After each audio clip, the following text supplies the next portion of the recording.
Bon dia a totes i tots. Quin goig que fa la sala. Estem molt contents perquè quan vam pensar en muntar aquestes jornades, doncs el que ens feia il·lusió és que realment el sector s'hi impliqués i participés i realment fa molt goig. En primer lloc, voldria disculpar l'Oriol Martí, el gerent de l'Institut de Cultura de Barcelona, que està previst al programa per fer l'obertura. Li ha sigut impossible assistir. Jo soc el Carles Garcia, alguns ja em coneixeu, el director del Museu d'Història de Barcelona. Bé, l'Arxiu Arqueològic del Museu d'Història de Barcelona fa 20 anys. Al llarg d'aquests 20 anys, l'arxiu ha conservat el patrimoni arqueològic exhumat a les excavacions realitzades a la ciutat de Barcelona, però també en aquest temps s'ha convertit en un espai dinàmic i obert a la consulta i la recerca. Per nosaltres, aquestes jornades, aquesta trobada, la veritat és que tenen un sentit molt pràctic, molt instrumental.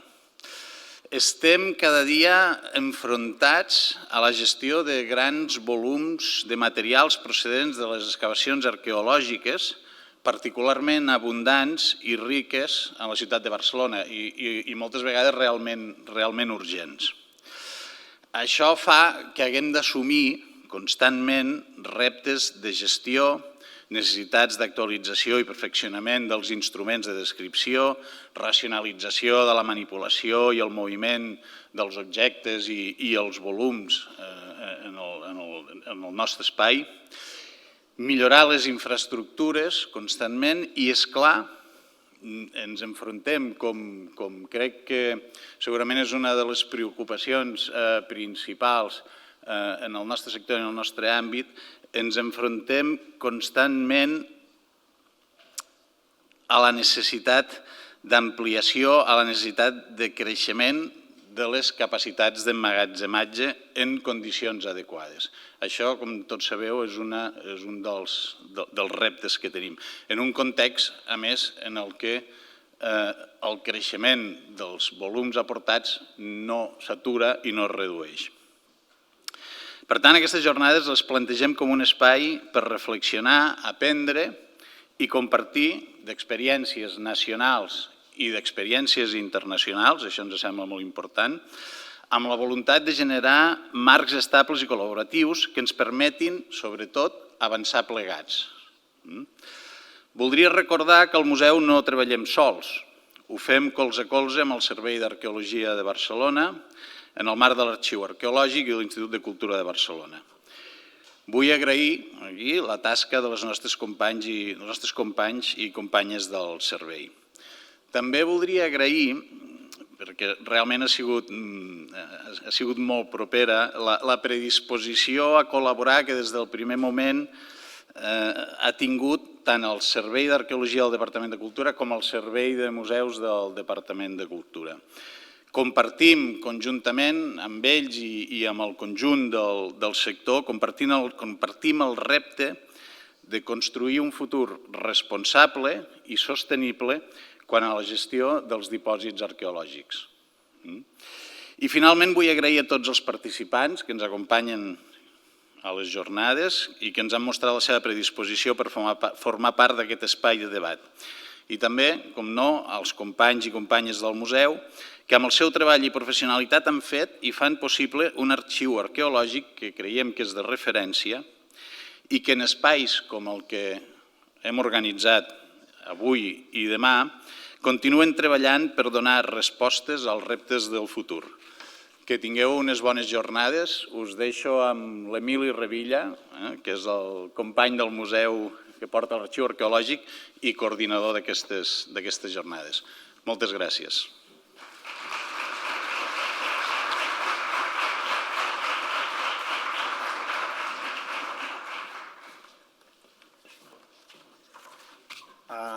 Bon dia a tothom. La veritat és que des d'aquí dalt, com deia el Carles, que és un goig veure la sala tan plena. Vam decidir fer-ho al bord al principi i dius, ostres, no sé si s'omplirà i realment està molt bé. Continuant amb el que deia el Carles, en primer lloc també vull agrair la vostra presència, evidentment, i el suport del museu per a l'organització d'aquestes jornades, i especialment en aquesta part final a la Mercè, el Sergi, el Quim, l'Eulàlia i també a l'organització de gestió de la sala de l'Olga i l'Ariadna. Avui ens reunim per abordar un conjunt de qüestions, com deia el Carles, que pels qui treballem en arqueologia i gestió patrimonial són absolutament centrals.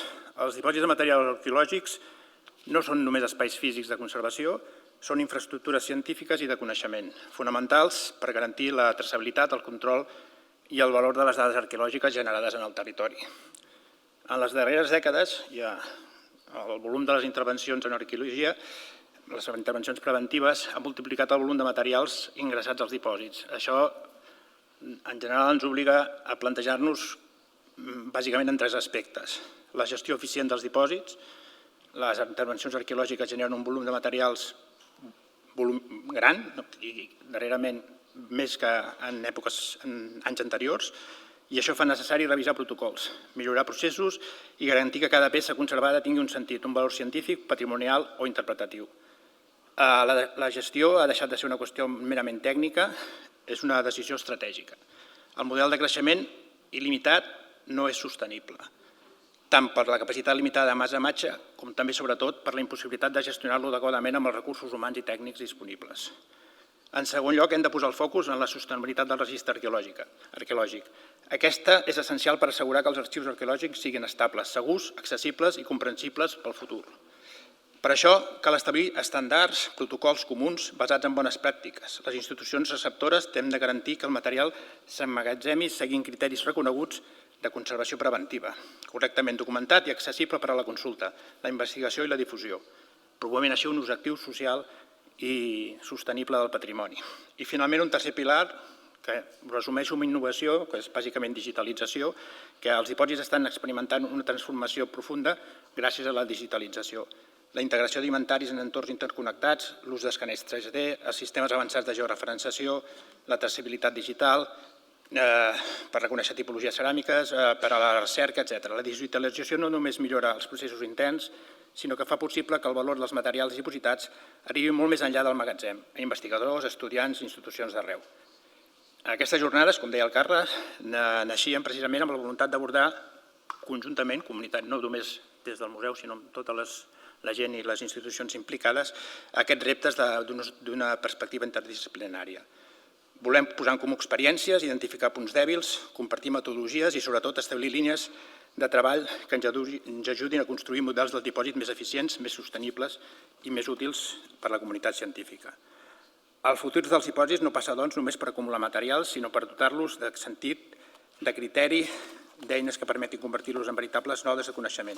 Aquest és un repte al que tenim al davant i la raó que ens reuneix avui.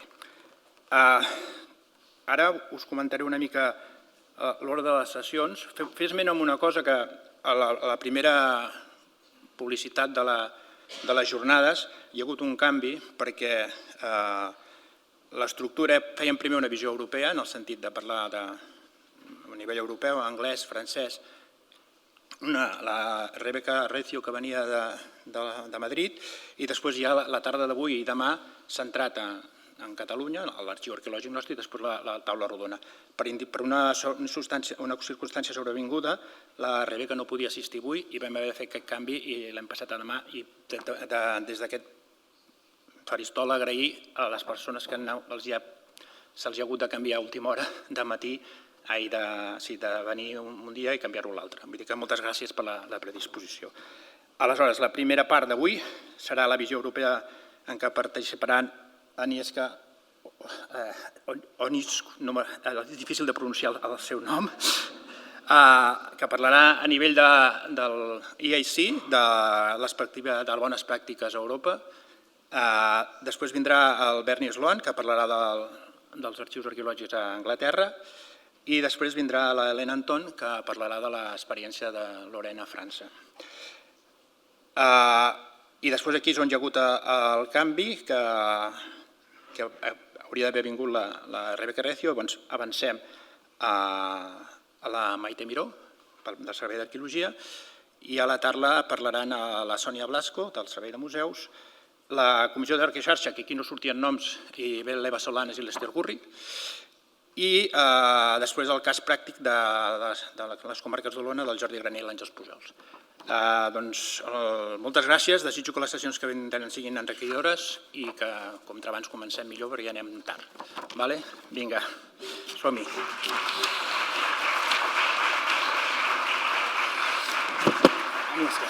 Us presento a l'Aneska Oniczuk, que és arqueòloga de l'Institut Nacional de Patrimoni Cultural de Polònia, especialitzada en estratègies, polítiques i patrimoni, regulacions i estàndards internacionals i nacionals pertinents, així com en cooperació internacional en aquest àmbit. Des del 2016 és copresidenta i presidenta del grup de treball d'arxius arqueològics de l'IAC, del Consell Arqueològic Europeu. Participa en projectes de formulació de directius per l'arxivament arqueològic, tant digital com analògic, i la selecció, així com la relació amb l'arqueologia i el benefici públic. Aneska.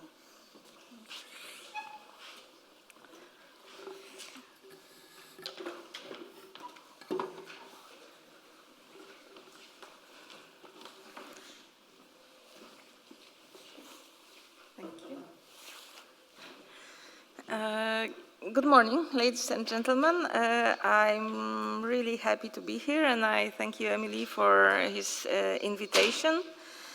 I was asked to present the perspective on archaeological archiving that is shared by European Archaeological Council. So first, I owe you some explanation on what European Archaeological Council is. This is an association, non-profit association of institutions responsible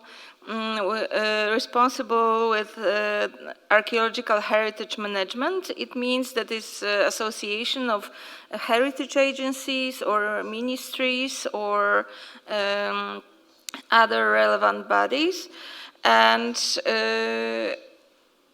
it exists since 1999, and since then it has offered the forum for discussion and exchange of information, because normally the EAC members are the only institution of this kind in their country or their province, so we need to look for our counterparts abroad. It also offers advice and guidance about all aspects of heritage management, even in our everyday practice. For example, when one of the members needs to apply new methods to archaeological heritage, they can ask the membership if anyone had tried it before. So it's really a valuable source of information and source of inspiration for all of us, I guess. Based on the expertise of the EAC members, the association develops strategies for archaeological heritage management, and they are the sort of a higher level of guidance, because we try to set up rules that go beyond the different legal frameworks we work in. And interestingly enough, there are many systems for archaeological heritage protection throughout Europe, yet the challenges we faced are quite similar. EAC also interacts with the outer world, let's say. It acts as an advisory body and consultant towards institutions that for some reason share the interest in heritage, mainly cooperate with the Council of Europe. And we also establish links between EAC and other relevant organizations, such as European Association of Archaeologists. And at the bottom, you can see the website link of the EAC, where all the update informations are. And you can see on the map that Spain just like Poland, where I come from, were among the founding members of the EAC, so your country has a long tradition in this organization. EAC works according to strategies, to formulated strategies, and in the current strategy that was set up by here present Barney Sloan, who will give his talk after this one, the current thematic priorities were to finalize guidance on understanding significance of archaeological sites, of developing national research frameworks, and to offer support in making the case for development-led archaeology as a clear public good. And those three are completed now, and those three clearly are a good demonstration of what EAC does, because such guidance is something to support archaeologists throughout Europe, wherever they work, in their everyday business, because they have something to support them while contacting decision makers. You can always present the guidance, and you can to demonstrate how important this issue is for archaeological heritage. And the fourth priority leads us directly to the work of the EAC Working Group Archaeological Archives, that I have a pleasure and honor to chair, because it was the managing the legacy of investigation, ensuring thoughtful, prioritized approaches to retention and storage of finds and archives, physical and digital.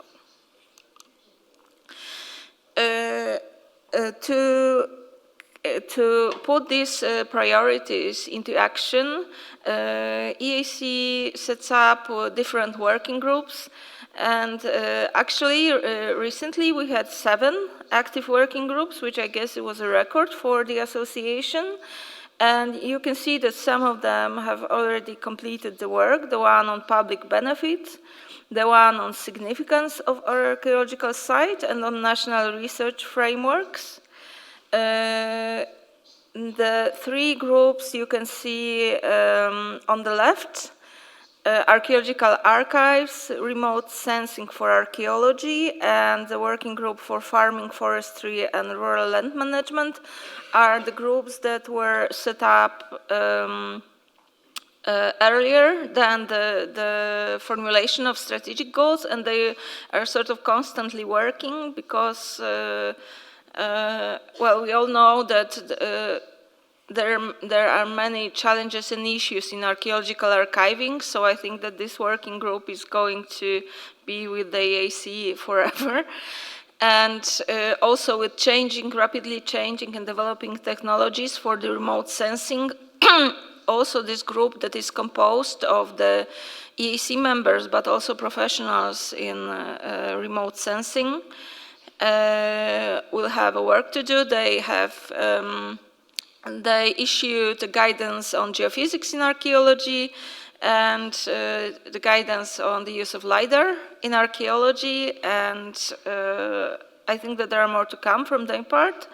And the third group is a joint group of EAC and European Association of Archaeologists, and it is more like a monitoring group that keeps track of all the changes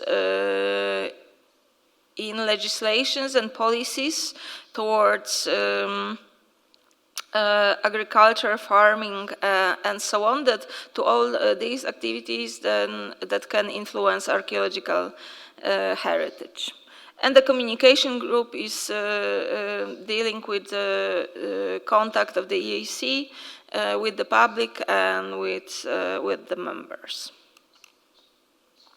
Working group for archaeological archives was set up in 2009. And this is quite a busy working group, and maybe I will tell you that might be of interest to you, that the working groups are open not only to EAC members, because they are based on expertise in everyday work. So this is not a sort of a closed society. And the working group for archaeological archives issued three volumes of EC guidelines already, one on archaeological archiving, one on selection, and one on digital archaeological archiving. I will tell you more about each of them in a moment. And currently we have members from 10 countries. And we are archivists, curators, digital archive specialists, and policy officers. And I would say that this composition of the group changes, and it's sort of, it is also related to the topics that we are working on. And actually, Emilie Revia-Cubero has just joined the working group, so I mean, your voice will be there in the future. And we are working now on the topic of sustainable archives and sustainable repositories. I will also develop this in a moment. But first, because I know that there are various terminological traditions in European countries and in European languages. So I would like to give you a definition of archaeological archives that the working group uses, so that you know that actually for me also is a kind of simplification, because in Polish language, when we use the word archive, it is mostly about storing paper. And but here, when I use the term of archaeological archives, I have in mind all records and objects that are recovered during archaeological project and that are identified, chosen for long-term preservation, and maybe artifacts, ecofacts, other environmental remains, as well as samples, documentary archives, born digital documentations, and everything that you are deciding to keep. So the first guidance was published in 2014 as a result of the EU-funded Arches project. The title of the document is A Standard and Guide to Best Practice for Archaeological Archiving in Europe. And according to as said in the title, it offers you a standard with main definitions and principles, general standard for handling archives and their specific elements and materials, and responsibilities of various actors. In the guidelines part, it gives a reference to stages of an archaeological project that is divided into planning, data gathering, analysis and reporting, and care and curation. And it also offers a checklist of archiving tasks, defining roles of, let's say, archive people in each project, from project initiator to repository curator, and also it is organized with a reference to project stages. It is mainly targeted for researchers and managers, so heritage managers or project managers. So I guess that for archivists the information there may be sometimes quite obvious, because obviously there has to be a certain level of generality to as I said, to fit into different legal frameworks. But it simply tells what to consider before and during project. And actually it tells that there is a lot to consider about the fines and documentation system, and all of conservation, etc. And it also calls for consistency throughout the project, that you set the rules at the planning stage, and of course you adapt them if you need to, but that your responsibility is to stick to the rules that were set up in the planning stage.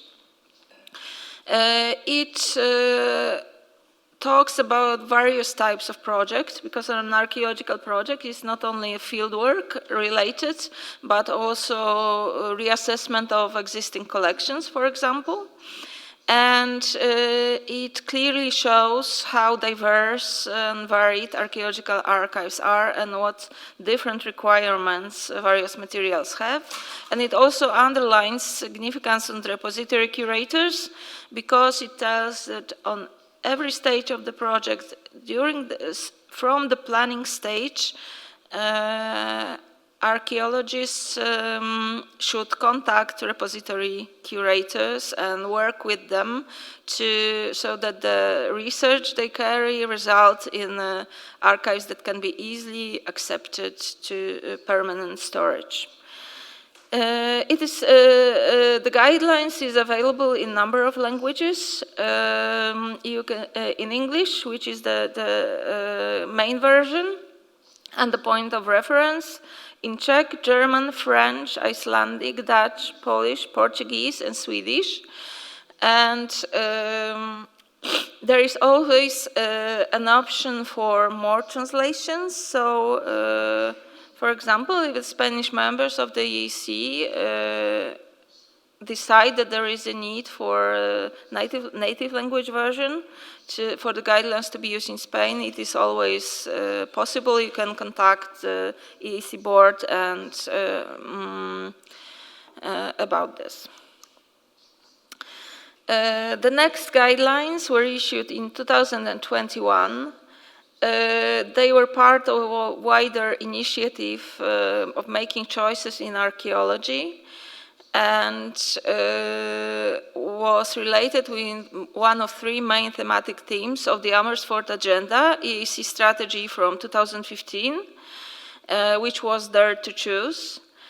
And we really started on developing one specific point from the EAC Guidelines 1, which said that the selection strategy must be formulated for each project and followed. And its aim was also to, as I see, to introduce the bad word of selection into open discourse, but to give it a positive connotation, because selecting for us means that choosing to keep permanently.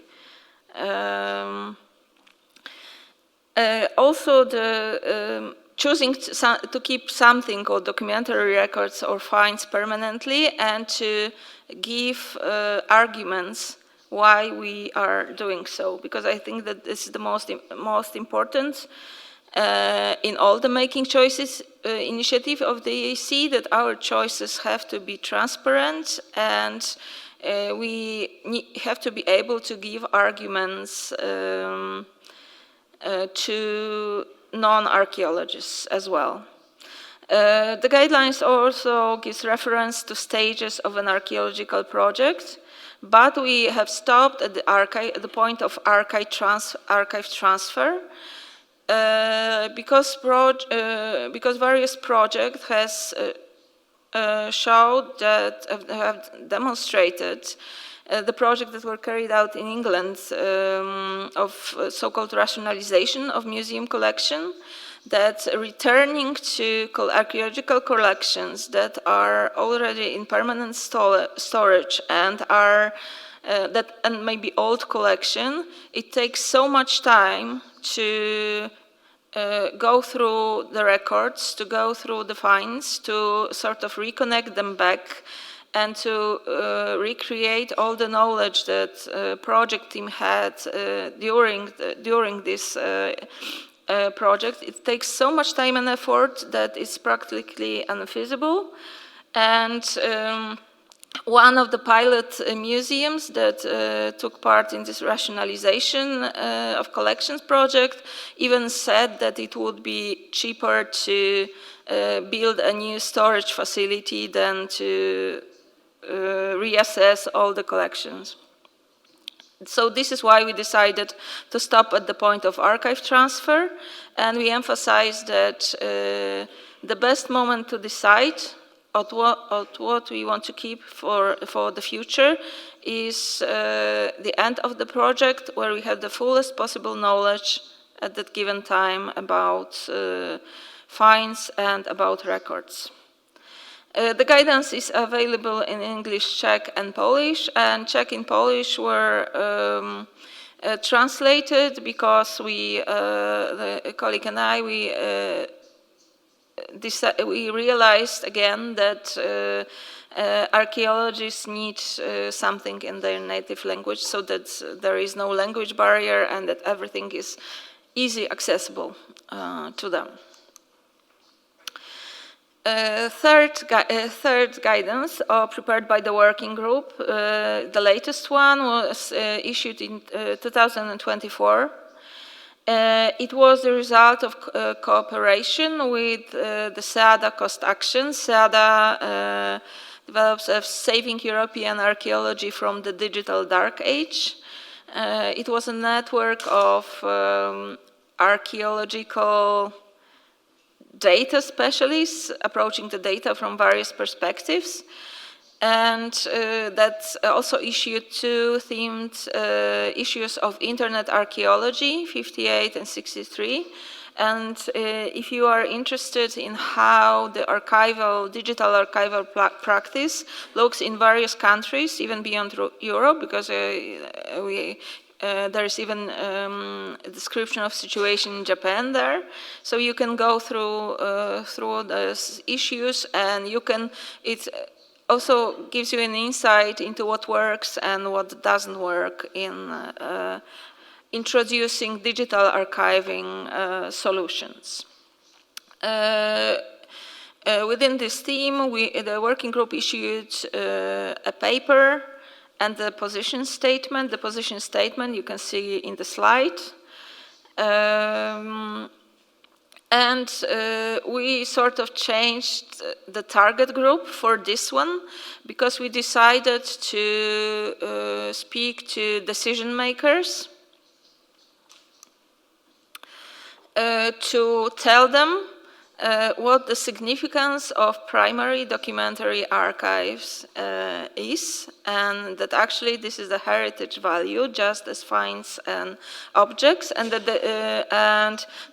when I talk about the primary documentary archives, I mean documentation of contexts and sites dismantled during fieldwork, so these records that sort of replace the actual material remains, the documentation of analyzed finds and samples, especially those damaged or destroyed during analysis. So this is also the point of replacing the data, replacing the actual object.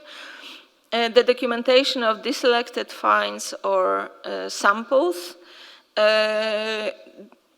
This is based on one of the basic rules of the selection guidance, that if you decide to discard of some part of your archive, you must document it to keep the knowledge on the sort of total bulk of finds and records. So you need to know what you are disposing of. Primary documentary archives include also the post-processing data that is indispensable for interpretation and cannot be replaced. And the final report. The final report is the one that is required by national, regional, or local standards and legal regulations. In this guidance, we realize the value of bottom-up initiatives, but considering the experience of the EC members, it is not always enough, especially in digital archiving, where I guess that fragmentation of data is one of the main issues. We believe that top-down actions and support are necessary to ensure stable solutions, so that the data and digital archives are stable, secure, and interoperable. Simply because it requires money And the SEADA cost action, the survey carried out among the action members revealed that all of them believed that digital archiving of archaeological records is heavily underfinanced. So this is a common problem of Europe. And as I said, the primary archaeological archives are also heritage because they are a reason of observation, they are the outcome of observations that cannot be repeated because the sites that we archaeologists work on already do not exist. And that the primary archives should have the same level of legal protection as material relics, because it's also the fact for all Europe that the rules for preserving and protecting material relics are clear, but there are none regarding documentary archives. Transition to digital archiving is necessary, and we want, in the past, when the digital tools that we started to use, when we started to use digital archiving tools, digital copies were mainly to reproduce the paper ones, the analog ones, but now we are proposing a different solution, that we are so advanced in technology that the legacy archives that we digitize should follow the rules of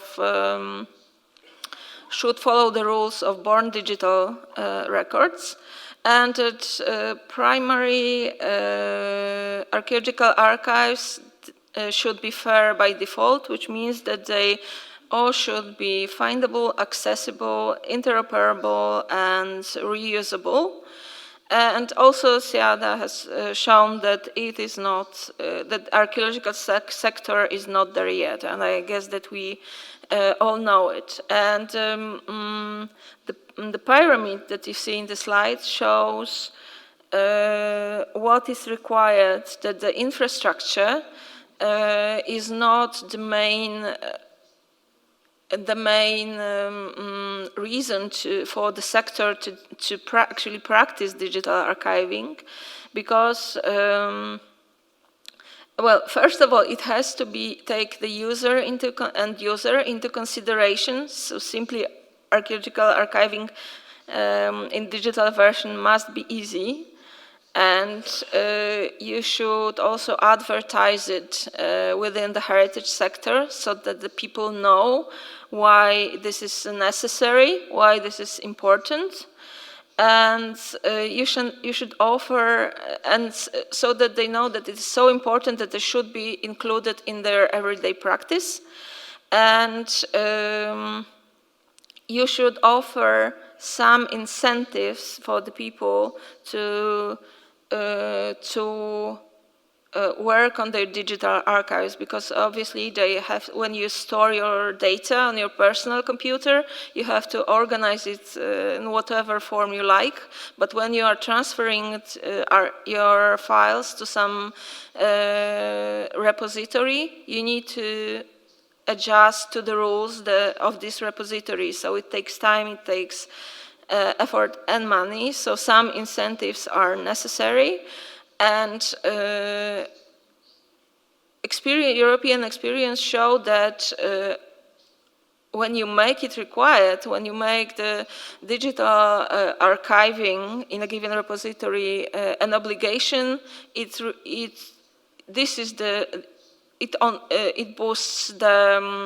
boosts the process only then, because it has to be an obligation, and the ones to offer incentives and to introduce digital archiving into policy are the decision makers.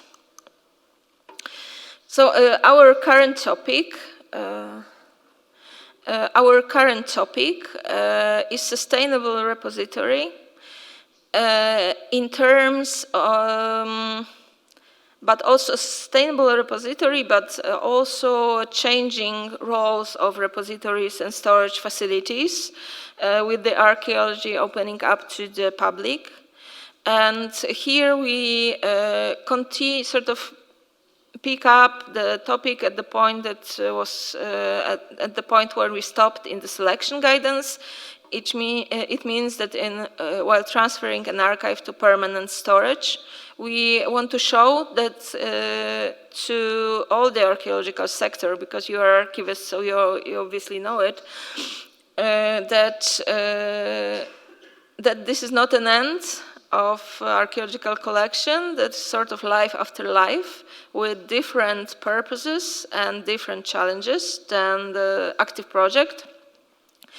And we're also changing the perspective because we want to give the voice to curators of archaeological archives. We will start from issuing the questionnaire about archival practice. And we want to issue it not between EAC members to distribute, but directly to archivists. So if you in the future receive a questionnaire from the EAC, please answer and make yourself heard. We want to offer a look behind the scenes because archaeologists working outside of archives do not know what you do every day. And I think that this insight is very much needed because it has been expressed that the archiving sector is underfinanced and understaffed. And we want to dig into evolving goals of repositories because when we want people to realize the value of archaeological relics, of sort of our remains of the past, we need to demonstrate this value to the people, and the repositories who store the wealth of archaeological archives seem to be the best places to do it, to ensure the relevance of archaeology to everyday lives. And it's also in accordance with the Amersfoort Agenda, where we wanted to embed archaeology in society, so that it's not only reserved to specialists. And it is also consistent with the FARO Convention, who offers right to participate in heritage, who defines heritage community and speaks about participatory governance, and sort of wants to return heritage to the people and make heritage communities as a driving factor. So the questionnaire will be about organization and everyday practice, about the nature of your collections, about available and required resources to carry on with your work, about training.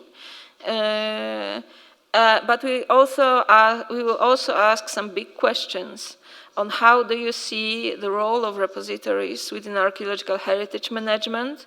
How do you see their roles within community? Are the measures that you are using enough? And finally, what would be your ideal repository? Because we also want, with the European reach of the EAC, we want to communicate your vision to people in charge as well. So, what are the key points of the EAC Working Group for Archaeological Archives and Archaeological Archiving in general?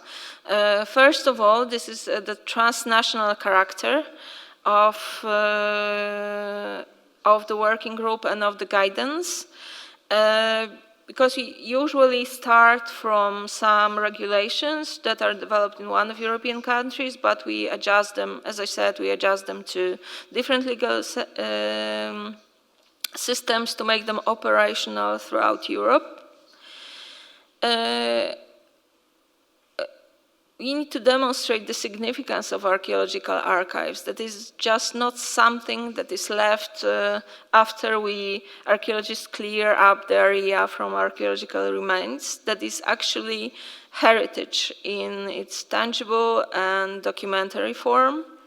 and that it's also responsibility of archaeologists and not only archaeological archivists to think about archiving and to think about archiving from the start, from the planning stage of every project. Because every decision you make for example, on the record system that you are going to employ will influence what you get afterwards. We also need to understand, and archaeology is choices. We are trained to gather things, but actually we make choices every step of the way. We decide if the given place is an archaeological site or not. We decide whether we want to excavate it or do remote sensing on the site or to leave it alone. We decide what methods we are going to use, and finally we decide how we document our observations and what do we do with the finds. So choices in archaeology happen every day, and we have to be transparent. Next point sounds a bit harsh, but in fact 19th century is long gone, and we have to, working in the field or working on a project, we need to consider our reasons and goals that in a way that goes beyond archaeology. And we have to think before we act, as I said, because everything starts in the planning phase, also the archaeological archiving.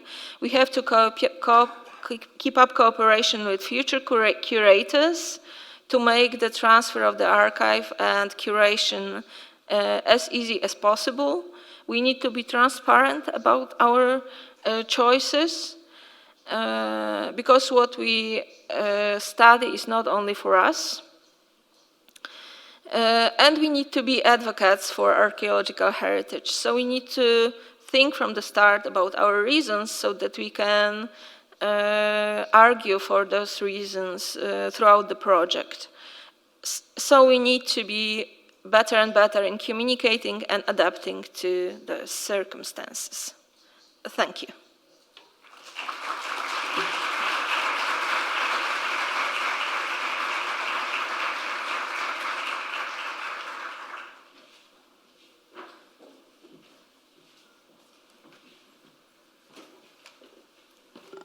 Si us sembla bé, abans de la pausa d'esmorzar, després de la xerrada del Berni, obrim un petit torn de preguntes abans d'esmorzar. I després m'he oblidat abans de dir-vos que allà darrere al final hi ha unes taules amb aquaris que qui en vulgui agafar estan a disposició i els podeu agafar. El proper conferenciant és el Berni Sloan, que es va formar com a arqueòleg i va treballar per la unitat d'arqueologia de camp del Museu de Londres entre el 86 i el 99, abans d'emprendre un important projecte de recerca sobre les pràctiques funeràries medievals a la Universitat de Reading. Va treballar com a gestor de beques de recerca a l'English Heritage del 2003 al 2008, abans de convertir-se en cap de planificació i gestió estratègica. El 2018, després de la creació de l'Historic in England, va esdevenir director nacional de serveis especialitzats en supervisió d'arqueòlegs, científics i laboratoris de l'Historic in England i dels arquitectes i enginyers de conservació. Part d'aquest càrrec va incloure la supervisió del pla estratègic per abordar la crisi dels arxius arqueològics d'Anglaterra i també és membre de la Societat d'Antiquaris de Londres i expresident i membre honorari del Consell Europeu Arqueològic. Berni.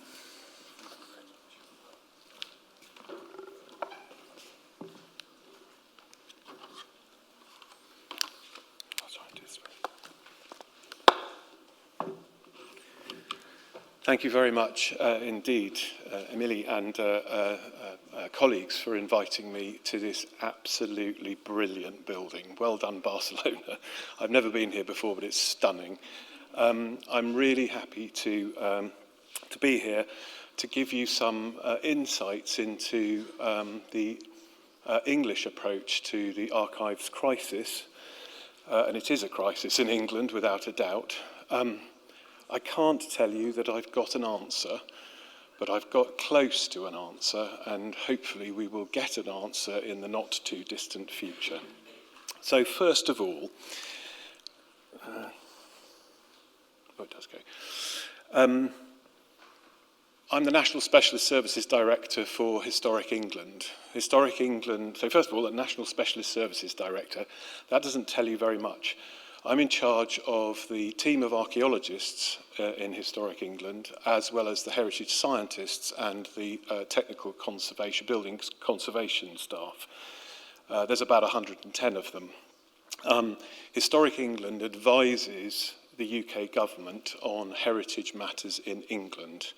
So we're the public body that helps people care for, enjoy and celebrate England's spectacular historic environment.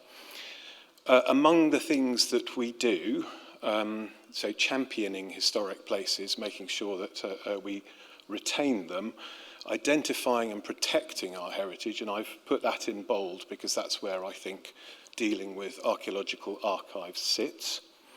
Supporting change to that historic environment. We know we cannot keep it preserved in aspic forever. It has to change. So how do we change it sensitively? Understanding our historic places and ensuring that other people, local people, can understand the wealth and depth of history on their doorstep, and providing expertise at a local level on behalf of government. So that's Historic England, that's who I work for. There's about 1,000 of us and there's about 6 regional offices in England.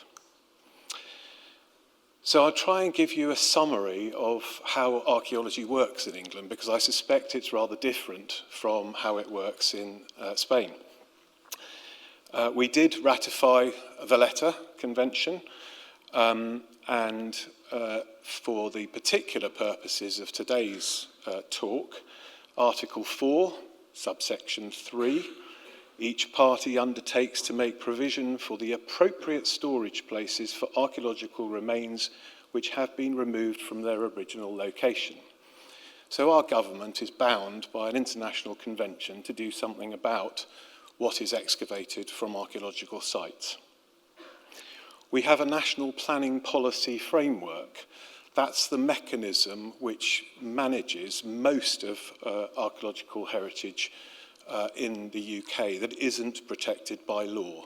So in England we have some 20,000 scheduled ancient monuments, some 400,000 listed buildings, but the vast majority of archaeological sites are not protected by law. They're protected by the way we manage the change in our landscapes. So if a building has to go up, then the archaeological consideration is made and a decision as to what to do with that archaeology is made. I'll say a little bit more about that. But what this planning policy framework instructs our local authorities, of which there are about 320 at the moment, but they're about to go through a major revolution, so there'll be quite a lot fewer, I think. It instructs local planning authorities to require the developers, so the investors in new buildings, to make archaeological evidence and any archive generated publicly accessible. So we've got Valletta saying you have to look after it, and we've got the planning framework saying you have to make it available to the public. So the line is pretty clear as to what it is we're supposed to do. And it further requires that archives are deposited with a local museum or other public depository. So the mission is pretty clear, and the drive for government to act is also pretty clear. There's a bit of a problem. In English law, objects found on land belong to the landowner. They don't belong to the state in England. And so there is a bit of a tension already there. And that is true when archaeologists take over. The only time it's not quite so true is when those scheduled ancient monuments are involved. It's also not true when treasure is found, and our Treasure Act 2023 has a particular definition of treasure. I'm happy to say that probably 99.99% of all the finds made by archaeologists do get transmitted to museums, or at least in theory transmitted to museums. Very few of them are kept back by the landowner, but it does happen. There was a celebrated case of a Roman tombstone found in Cumbria, I think it was, in the northwest of the country, where the developer wanted to keep it and in the end sold it. That's not something that we encourage at all, but it remains the law of the land. So the way that things work is that the developer, the investor, puts in a planning application. I'd like to build a building, please. Local authorities set the archaeological conditions. You can if you do an excavation. Developers then contract professional archaeologists, and we have a competitive archaeological market. So they go out, usually through a consultant, and ask for some quotes for the work to be done. In order that those quotes are not the cheapest and the most rubbish quotes possible, the local authority agrees the project design. So local authority curators look over what that proposed excavation looks like and says, yes, actually, that's the right sort of thing to do, or no, it isn't, go away and think it out again. Archaeologists, the winning tender, if you like, archaeologists then excavate and complete the research. The archaeologists deposit the artifacts and records on behalf of the landowner, let's not forget. So the landowner has to transfer title to the museum.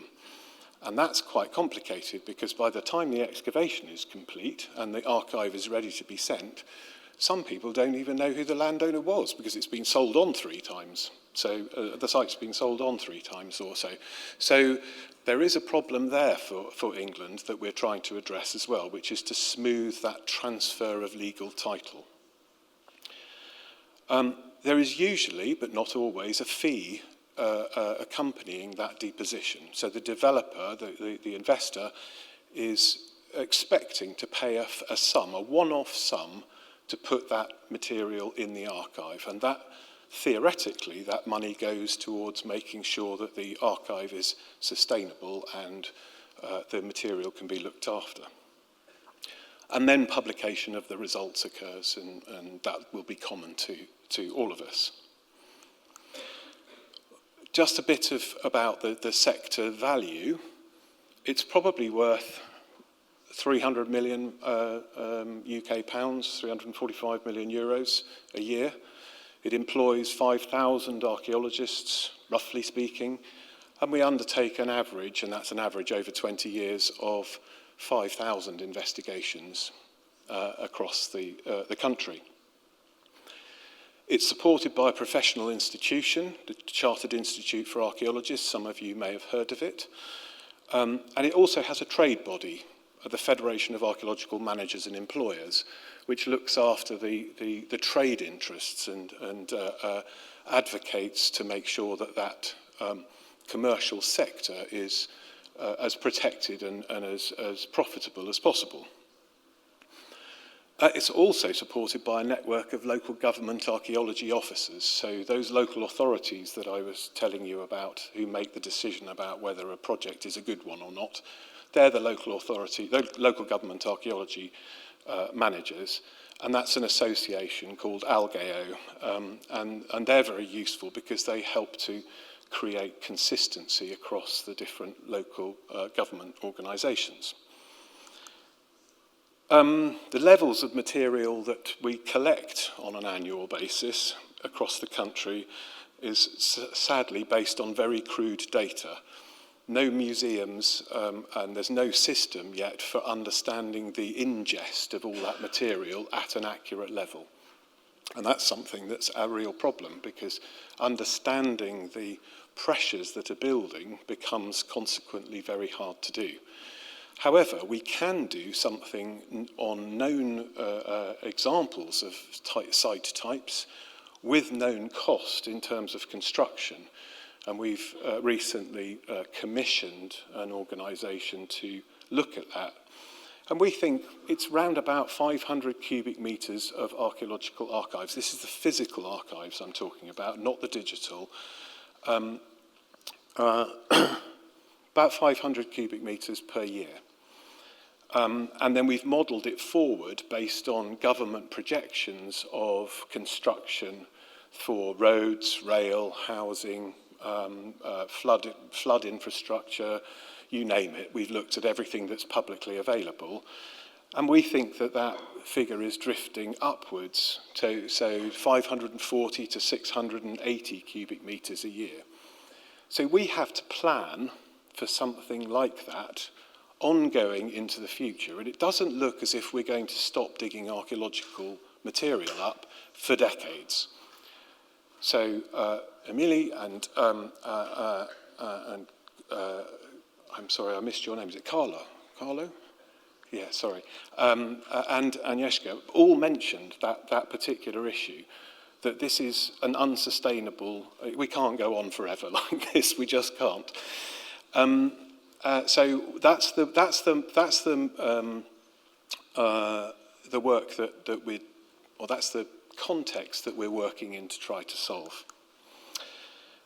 Here's the problem for us. We have about 240 different museums across the country, which are mainly local authority museums that started collecting this material when we introduced the Valletta-type approach of development-led archaeology in 1992.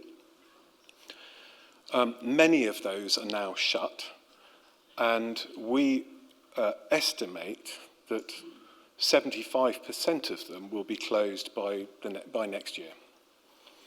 So we are now running into a really serious problem of storage.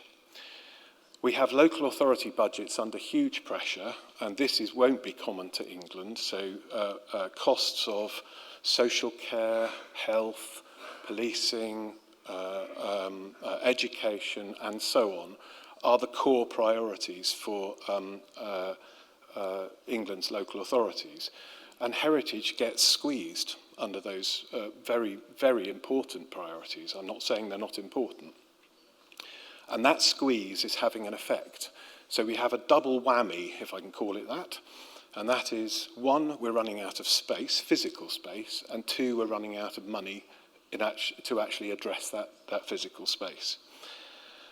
And there is no legislative requirement for those museums to take that material. It's all done effectively on an agreement process.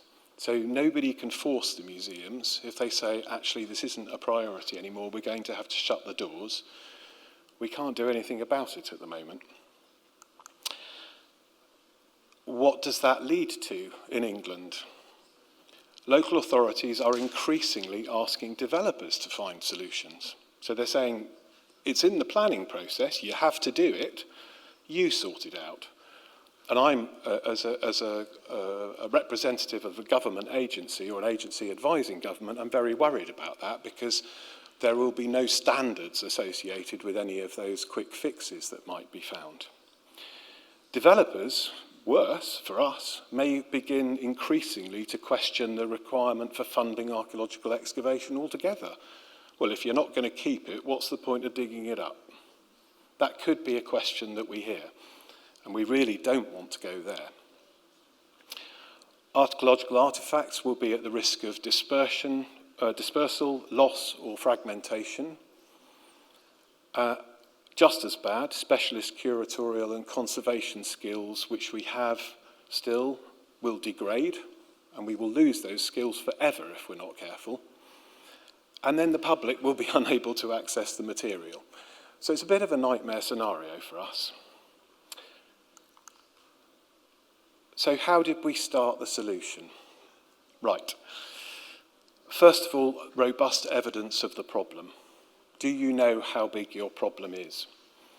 So in England, we were aware of the issue as early as the late 1990s, because in 1992, when the first of those planning approaches that made the developer responsible for paying for archaeology, people were looking at it and going, well, that's going to increase the amount of archaeology dug, but what are you going to do with the stuff? Everybody buried their heads in the sand. The first formal survey we undertook, Historic England funded it in 2012, and it gathered robust data on the scale of the problem. At that point, about 40% of museums were in trouble. And we also found out that the archaeological units were beginning to store more material because they couldn't deposit it, because the museums were shut. So we then had a sort of holding pattern of archaeological organisations who were acting in place of the museums as temporary curators, but they don't have the skills, in some cases the resources and space, proper space to do that. We then moved from that robust evidence approach to the demonstration to the issue of, for government, and I think this is a key point. You need to get it on an agenda. This came in the form of the Mendoza Review, an independent review of museums across England, and this wasn't archaeological. This covered all of their collections. How do the museums work? What's their funding like? What's happening to visitor footfall? And we were able to make a plea to say, what about archaeological archives? And it was included in that report, and that was absolutely an important turning point. I can't overestimate how important that was. And we got a key recommendation. So the review aimed at government said, we should work with key stakeholders to produce recommendations for the Culture Ministry early in 2018, which will improve the long-term sustainability of archaeological archives generated by developer-funded excavations. So we had the link. Was government going to listen? Yes. So we got an endorsed action plan. And the action plan, there's a copy of the letter, it's in the public domain, that's from the Heritage Minister to my then Chief Executive saying, we love your action plan, go for it. Which was great, and we thought, hooray, we might actually get some money and some action. Not yet, but we're working on it. But that action plan was really important because what we needed to do was to set out, this is a cross, it's not saying to government, give us money, we need it because we deserve it. This was, we're all in it together. The action plan had to have give and take on both sides. So we thought, first of all, the action plan should include a feasibility study for the best approach for building strategic capacity. Was it to give more money to the museums that were now shut, or was it to give money to a central store or some other model? Developing a charging policy for deposition by developers. Are they paying the right amount, and is that amount consistent across the country? Because if it isn't, it ought to be. Gives them less risk, because they then know what costs to budget, and make sure that everybody's charging the same amount. Critical, memoranda of understanding between the key stakeholders. You've seen what the minister says, we need a document that says we're going to work together. That was crucial as well, because it basically bound people together in a partnership. Agreement on strategy for digital archives. I refer you to Agnieszka's brilliant presentation earlier for that. And a focus on a sector action plan to reduce demand and streamline processes. This is back to Agnieszka's point. We are far beyond the position where we can keep everything. So we have to be able to show government, if they fund a strategic response, that we are managing that capacity as best we possibly can. Otherwise, this will fail. So Historic England set up the Future of Archaeological Archives programme. It was a cross-sector board, which I chair, including a full range of representative bodies, local authorities, archaeological organisations, critically museums, universities, other state agencies, and major public developers, so developers of national infrastructure. And it covers marine as well as terrestrial, very important. For us, and I would argue for you, it's really important that the marine side of this isn't forgotten, particularly, I mean, we have the North Sea, and that's a very, very busy part of the landscape now with offshore wind farms and so on. And that sector action plan was then jointly owned. All of those bodies signed up to it, so that's a kind of a lower level version of the MOUs. And it had key delivery tasks. And I'll just go through some of those with you now, because they're kind of shape where we're hoping to go with this.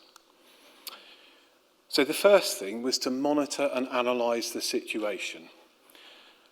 We do regular sector surveys, which gathers information about which museums are still open, under what circumstances they're open for receiving archives, I should say, under what circumstances, because some of them are increasingly trying to cherry pick, which is, so if you understand the phrase, they're picking some of the things that are off the archive that they want to have in store, but they don't want the rest of it. That's worse than useless for us. We want it all or none. Specific surveys on conditions of particular archives. I'm thinking here about our marine archives. There is no local museum for the sea. So where is it all going and how is it being looked after? An analysis of processes and options. So how is the system working? Is it breaking down in ways that we need to understand carefully? So we commissioned various reports, and there's a couple of those that you can see on the slide there. One through the Algeo, which I've mentioned, and one through the Society for Museum Archaeology, which is effectively the best umbrella group we have to link museum archaeological archive curators. The next key task was reducing sector demand on space.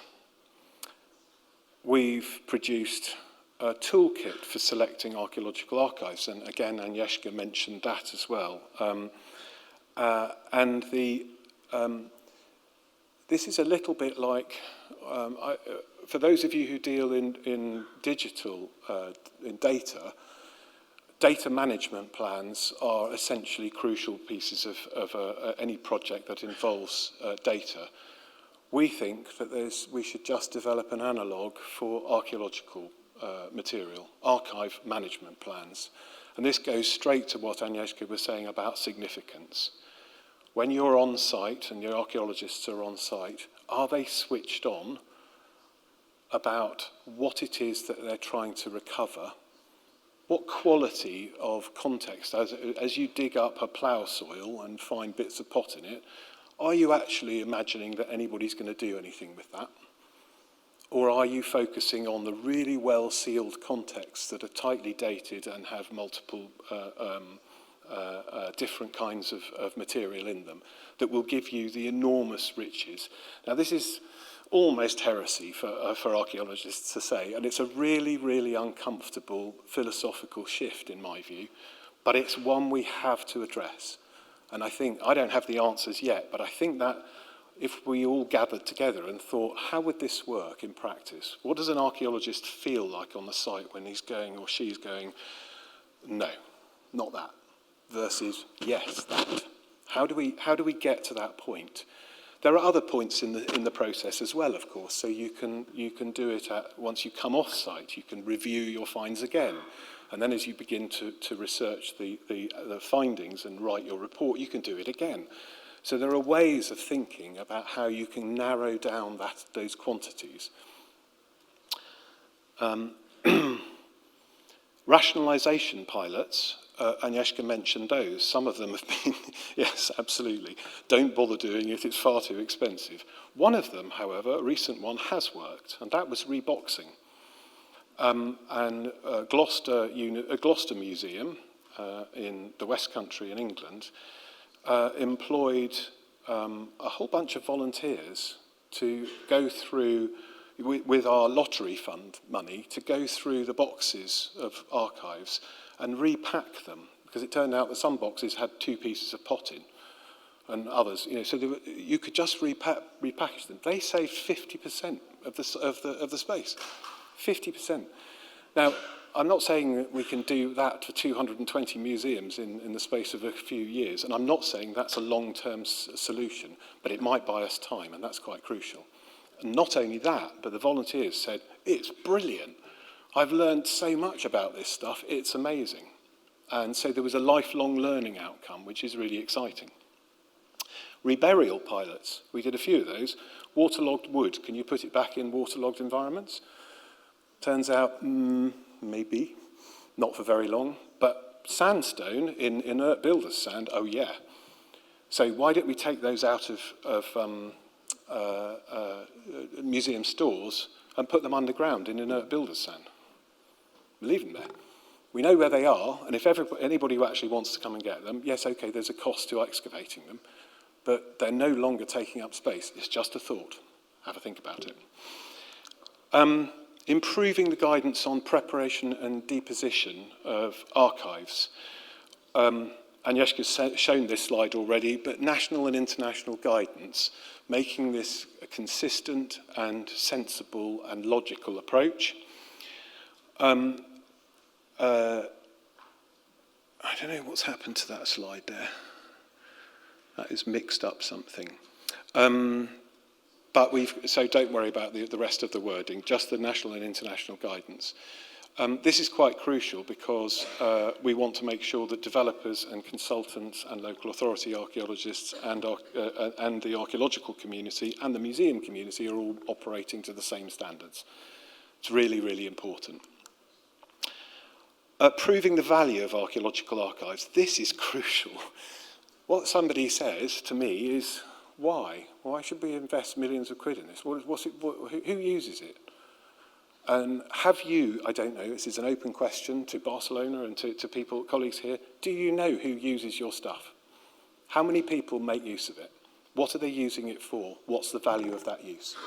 If you don't know that, you can't answer the bean counters, you know, the tough finance person's question, which is it value for money? And if you can't answer that, you won't get the money. If we're talking to Her Majesty's Treasury in England, we've got to be able to answer that. So we started looking at some of this.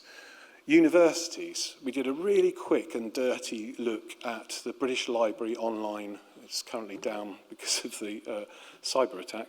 Online ethos, the online electronic theses.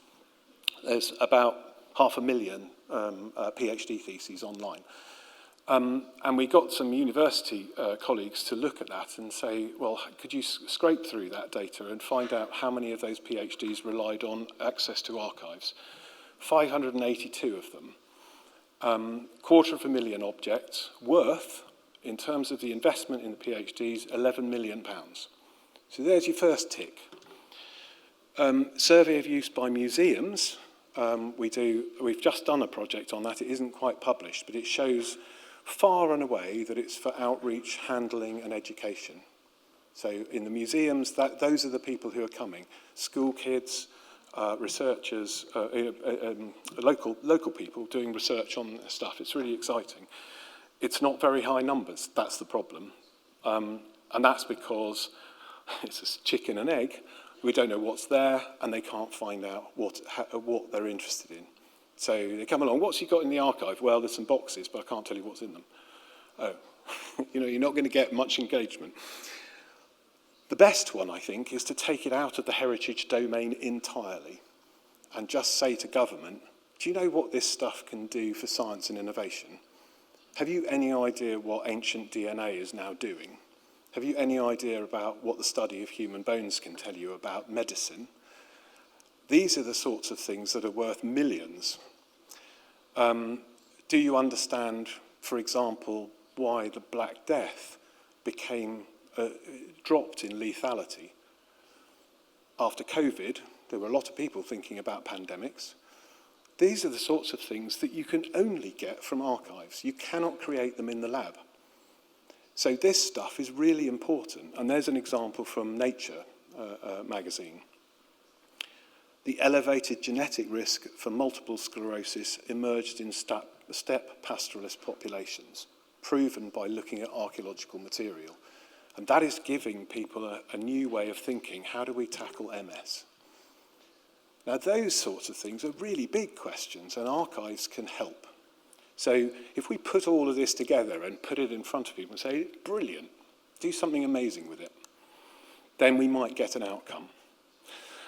So to address the national capacity crisis, the key task was the feasibility study for a strategic storage capacity. So we commissioned an options report.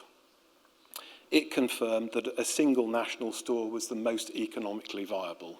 I don't know whether that would be the same true in Spain, and whether or not your particular political structures would allow, or administrative structures would allow for that, but that's what we found. Recommended, though, integration with the regional museums. So this is a hub and spoke model, if you like. So national store, but connected to those 240 different museums. They're all a family. It's a distributed infrastructure. A recommended national database, so that we know where all the archives of all the excavations actually are, because at the moment we don't. And a recommended expert curatorial team to oversee that. Expert. This is not a management issue in terms of storage. This is expertise we need. What kind of store? Well, I've just been to the Science Museum store outside Swindon in the West Country in England. That's what they built for their collections, and I said, I want one, because that looks brilliant. It's passive house, it's modular, you can drive a truck up to it, it's got a dust-free handover environment, they barcode everything as it comes in, it's brilliant. So that's what I want, please, and that's what I've told government I want. We need to review what standards we would need against international best practice in terms of conservation, and we need to assess the business model. How would we find the money to build it? How would it operate, and so on? Where would we put it? Well, we did a bit of SWOT analysis, strengths, weaknesses, opportunities, and threats. And we looked at the criteria for where you'd put this. So we thought about connectivity. How easy would it be to get the material from the site to the store? The cost of land, of course. The value to the local economy. How would it help in perhaps slightly more deprived areas? Co-location with other collections. What sort of infrastructures does that bring you in terms of conservation, security, power, all those sorts of things? And we looked at a whole bunch of sites, and then we began to sort of focus down. We haven't got to the final, there's the one, but there's two options at the moment. And how much? So what's the preliminary cost for construction? Answer, about 70 million quid. What's the running cost over 30 years? And the cost for replacement and upgrade over that? And therefore, what is the price point for each developer to deposit the archive? So that you can then say, if a developer is paying whatever it might be, £250, 300 euros a box, one-off, that will allow us to drive this for a very, very long time. I'm putting in for 100 years of capacity for new material. I've already told government that's not the end of the story, because A, we will continue to dig, and there will be more, and B, if we stop digging and the amount coming in from the developers begins to dip, the social contract is that government then has to pick up the cost for maintaining that. There's no way around that. But for the moment, and for 100 years, I would suspect this would be sustainable, so it should work. And then the final task, in a way, is selling the vision and finding the funding. And so our vision, I mean, that was done by an architect for us as the sort of thing that would give you 50,000 cubic meters worth of capacity, so 100 years of capacity. And our vision is a flexible and sustainable approach to the creation, compilation, transfer and curation of archaeological archives deriving from the planning process, which maximises the benefit to the public in terms of understanding, learning, participation and enjoyment, in which developers are clear about their responsibilities, in which archaeologists are confident in their decisions, that dare to choose moment. We know why we're keeping this, and we know that it's going to be used in the future. in which all significant archaeological archives can be curated in museums or in supporting publicly accessible repositories. So they're curated, that's an active word. And in which the advantages of digital technology are fully understood. I'm not there yet. I'm about this far off. Thank you very much.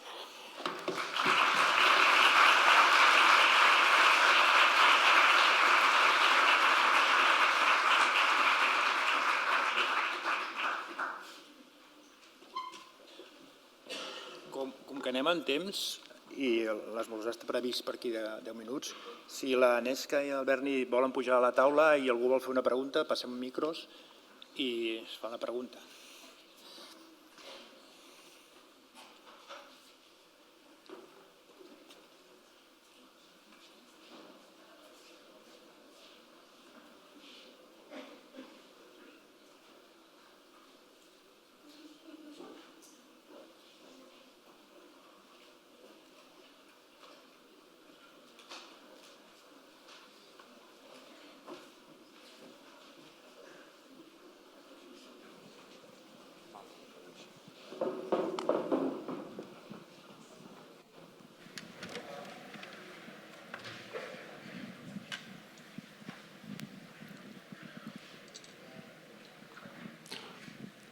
Sí, si hi ha preguntes, aixequeu la mà i per torn us irem passant el micro. Gràcies. Thank you very much for both of your presentations that were very interesting. I have more specifically a question to Mr. Sloan about, you said the archaeological finds belong to the owner of the land where the excavation is made. And what about the human remains that could be found? Because in France we have a specific regulation, and of course human remains cannot belong to anybody because the respect that is due to human body does not stop with the death. So could people legally keep human bones in their houses, for example? No, thank you very much for that question. And yes, you just opened a big can of worms, as we might say. Can you hear me? Is that okay? Yeah? Yeah. Okay. No, you cannot own human remains in the UK either.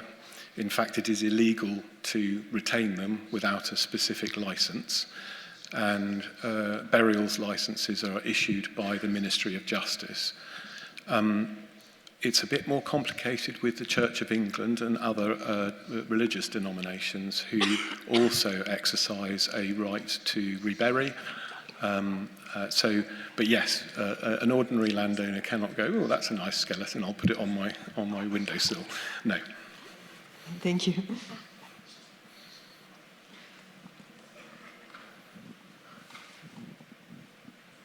Algú més?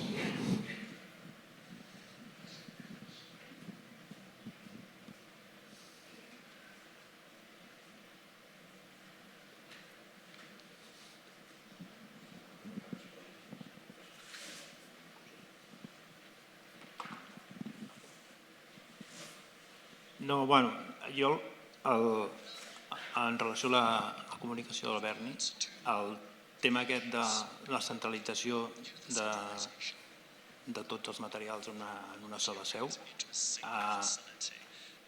està molt avançat o només projecte o en el sentit de que no tant els museus depositaris sinó que si teniu negatives en el fons que sigui de fet és un tema que jo volia treure a la taula de debat demà però que hi hagi negatives per part d'entitats locals o així, en funció de que s'emportin tot el material centralitzat, que per qüestions de conservació podria ser moltes avantatges, però que si hi ha alguna disfunció en el territori que estigui en contra d'aquests models centralitzats.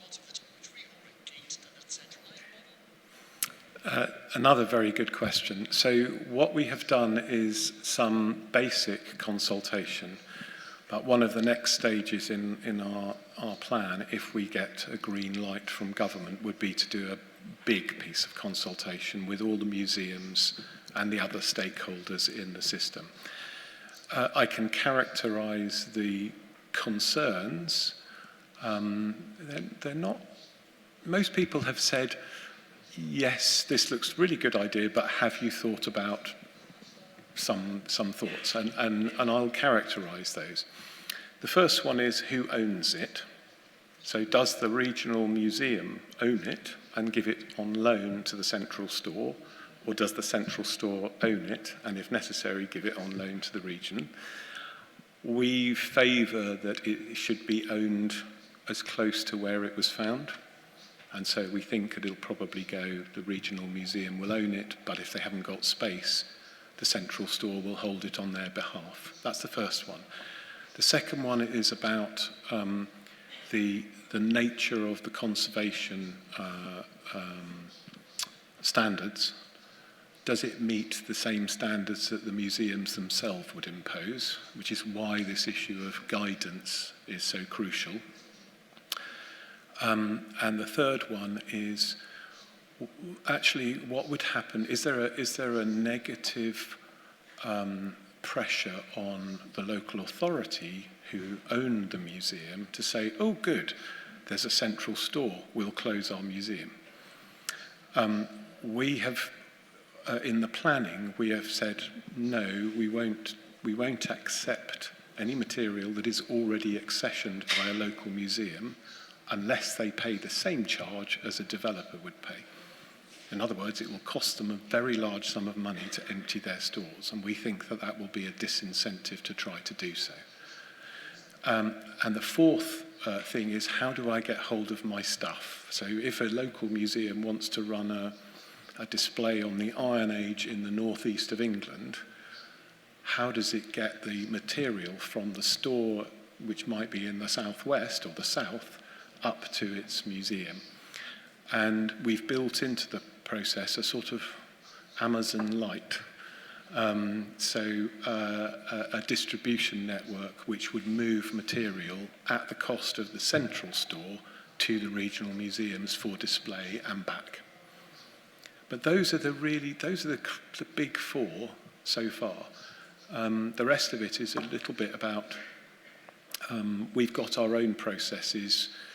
How dare you come along and suggest that there could be some standardised ones? But we think we can work through those because those that's a hearts and minds issue. And I think it's about an understanding of what the bigger picture is and how this central store could help the local museums as much as the local museums are helping the central store.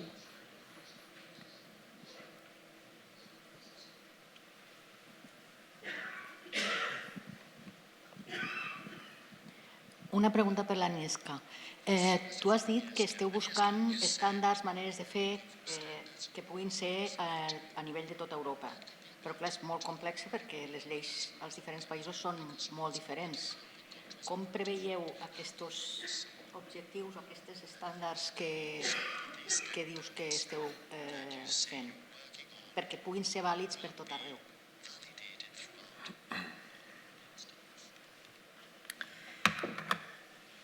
Well, some of the states already have their standards and guidance, and then they treat the EAC ones as an additional support, as the higher level support in discussion with decision makers, and we have examples that some countries have already adjusted archives guidance to their own needs. I mean, they started from the EAC guidance and they made them more specific to fit the existing legal systems. So it can work both ways, I guess.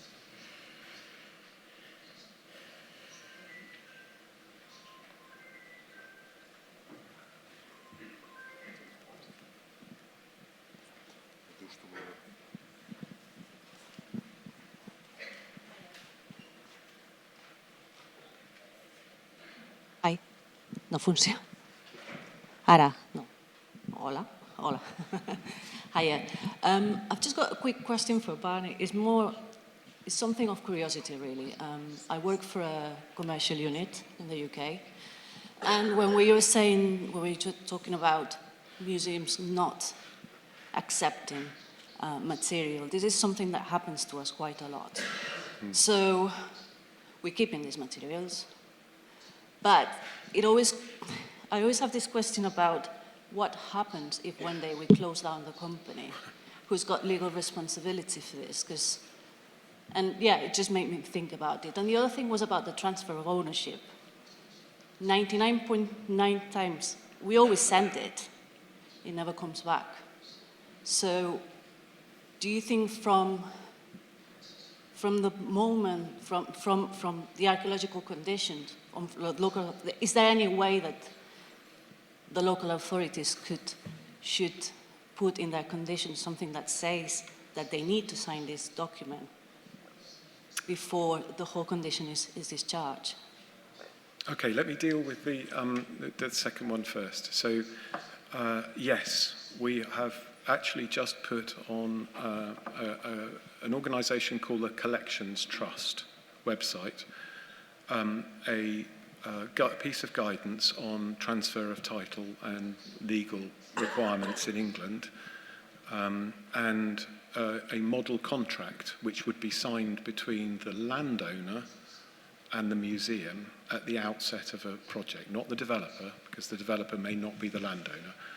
The landowner, the model contract basically says, I am going to give all of the stuff that comes from any excavation on the site that I own to this museum, and you get a signature from the landowner and the museum.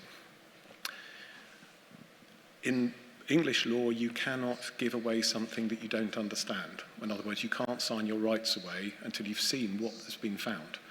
So there's a second stage at the end of the excavation, which then you send a schedule to the landowner saying, this is the stuff we found.